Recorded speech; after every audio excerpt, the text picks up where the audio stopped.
Hello प्यारे बच्चों, कैसे हैं। आज साउंड चैप्टर पढ़ेंगे। जो मेरा आवाज़ सुन रहे हैं वो भी एक साउंड है। तो आइए इस पे डिटेल से देखते हैं। बुद्धि और चरित्र यही सच्ची शिक्षा का लक्ष्य है। हमारा चरित्र अच्छा रहे, हमारा बुद्धि अच्छा रहे, इसका मतलब सही शिक्षा लिए हैं। अब साउंड के बारे में थोड़ा सा देखते हैं प्यारे बच्चों, है क्या ये। Sound is produced by vibrating object.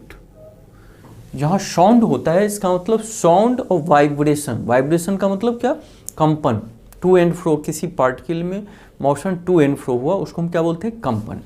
जैसे मान लीजिए एक कोई मेटल का सीट है, उस पर आपने हथौड़ी मारा तो आवाज़ कैसे निकलते हैं? उसके पार्टिकल में कंपन होता है, ओसिलेशन जिसको बोलते हैं। तो इसका मतलब क्या है कि साउंड जहाँ है वहाँ वाइब्रेशन है। याद रखिए, वाइब्रेशन का मतलब वो पार्टिकल अपने पोजीशन पे वाइब्रेट करता है। एक बार इधर गया फिर इधर आया, इसको वाइब्रेशन बोलते हैं। ठीक है। The substance through which sound is transmitted is called the medium. क्योंकि साउंड को ट्रांसमिट का मतलब जाने के लिए मीडियम की आवश्यकता होती है, किसी माध्यम की आवश्यकता होती है।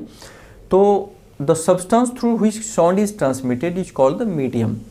जैसे मान लीजिए एयर है, हम बोल रहे हैं, आप सुन रहे हैं, तो एयर के थ्रू हमारी आवाज़ आप तक जा रहा है, तो एयर को हम मीडियम बोलेंगे। Vibration means a kind of rapid to and fro motion of an object. Vibration का मतलब to and fro motion, to and, ये इधर आया, ये टू एंड फ्रो मोशन। तो हम साउंड के बारे में अभी तक क्या सीखे कि वाइब्रेटिंग ऑब्जेक्ट से साउंड प्रोड्यूस होता है, फर्स्ट चीज। दूसरा, जिस रास्ते से ट्रांसमिट होता है उसको मीडियम बोलते हैं। तीसरा हमने सीखा कि वाइब्रेशन में टू एंड फ्रो मोशन होता है। अब वेव किसे कहते हैं? जैसे आप किसी तालाब में एक पत्थर मार दिए तो पानी आप देखेंगे ऐसे ऐसे ऐसे करते हुए आगे बढ़ती है, तो उसको वेव बोलते हैं। A wave is a disturbance. Wave क्या है? एक डिस्टर्बेंस है that moves through a medium. और डिस्टर्बेंस किसके सहारे चलता है? पानी। जैसे पानी में है या मान लीजिए कोई मेटल है, तो वेव क्या है? एक डिस्टर्बेंस है, और उस डिस्टर्बेंस को जाने के लिए, प्रोपगेशन के लिए मीडियम की जरूरत पड़ती है। When the particles of the medium set neighbouring particles into motion. एक पार्टिकल, देखो क्या हुआ कि एक कोई मेटल है, आपने यहाँ पे एक हथौड़ी मारा, तब ये particle to and fro move किया, तो ऐसे जाके इसमें हिट किया, फिर अपनी जगह पे आ गया। अब ये हिट हो गया, तो ये फिर आगे हिट करेगा, पीछे होगा, फिर ये हिट हुआ। इस तरफ सब एक दूसरे पार्टिकल को हिट करते हुए आगे बढ़ता है, एक दूसरे को डिस्टर्ब करते हुए वेव जो है आगे बढ़ता है। Air is the most common medium. Air is the most common medium through which sound travel. इसको याद रखिए, एयर एक कॉमन मीडियम है, माध्यम है जिसके सहारे साउंड ट्रेवल करती है। When A vibrating object moves forward, कोई वाइब्रेटिंग ऑब्जेक्ट अगर फॉरवर्ड मूव करता है, it pushes and compresses the air. अब मान लीजिए हम यहाँ पे बोल रहे हैं, तो एयर को कंप्रेस किया, ठीक है, और वो एयर फिर आगे कंप्रेस करेगा, वो फिर आगे कंप्रेस करेगा। तो इस तरह एक रीजन तैयार होता है in front of it, creating a region of high pressure. This region is called compressible. मान लीजिए हम बोले तो यहाँ पे कंप्रेशन पैदा हो गया, इकट्ठा हुआ, और जब यहाँ इकट्ठा होगा एयर, तो कहीं ना कहीं थोड़ा सा खाली हो जाएगा, ज़्यादा जगह में हो जाएगा, क्योंकि एयर एक जगह इकट्ठा हुआ तो कहीं ना कहीं से खाली करेगा।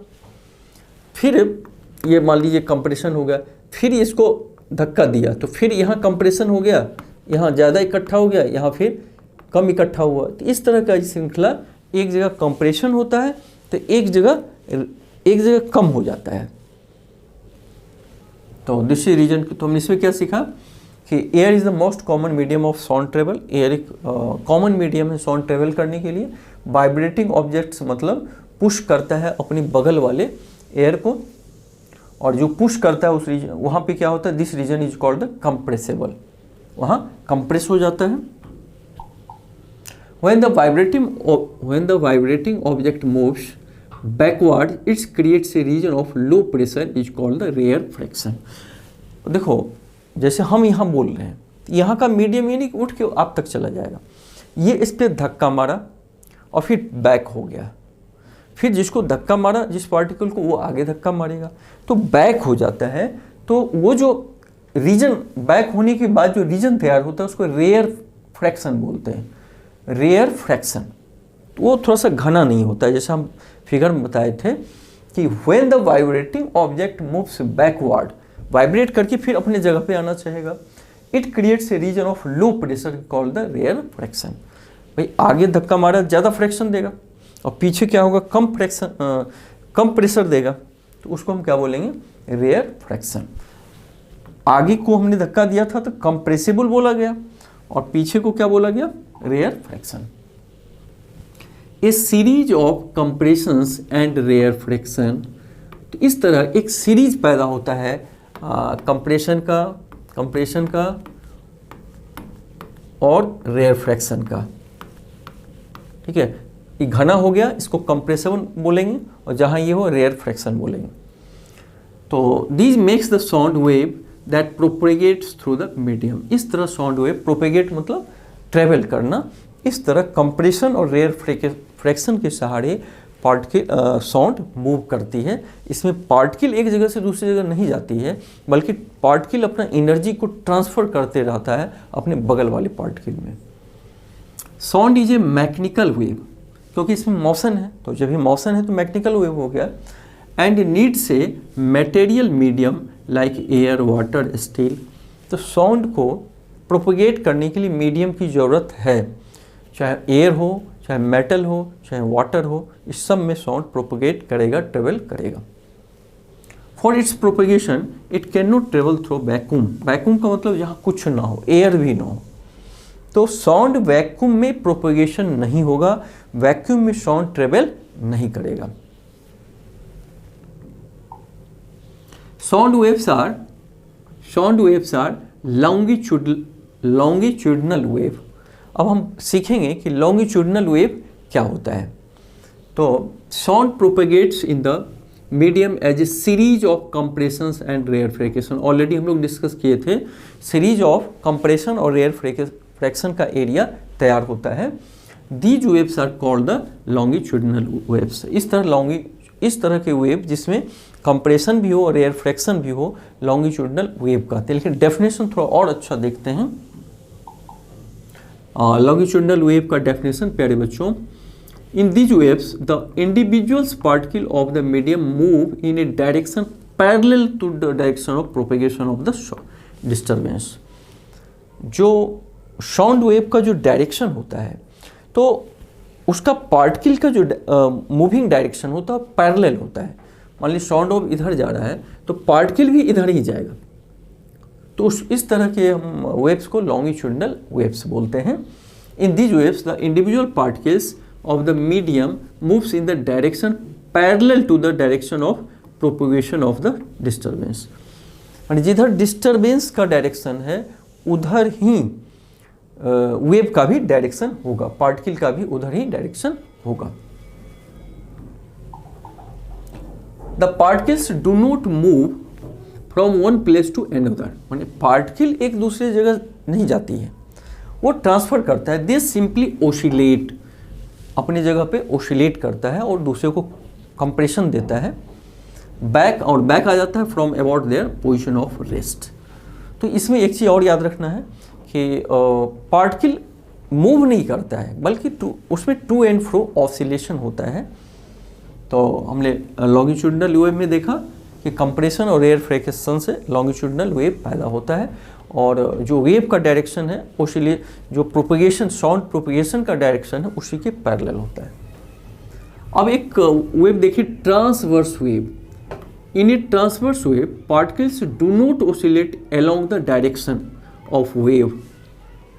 उसका जो होता है इस तरह का होता है, इस तरह का। जैसे आप एक तालाब में एक पत्थर मारो तो ऐसे वेव, या समुद्र में जब ज्वार भाटा आता है या उसकी जो पानी का लहर ऐसे होता है, इस तरह के वेव को हम ट्रांसवर्स वेव बोलते हैं। इसमें क्या होता है, ऑसिलेट अप एंड डाउन, इसमें ऊपर नीचे ऑसिलेट करता है।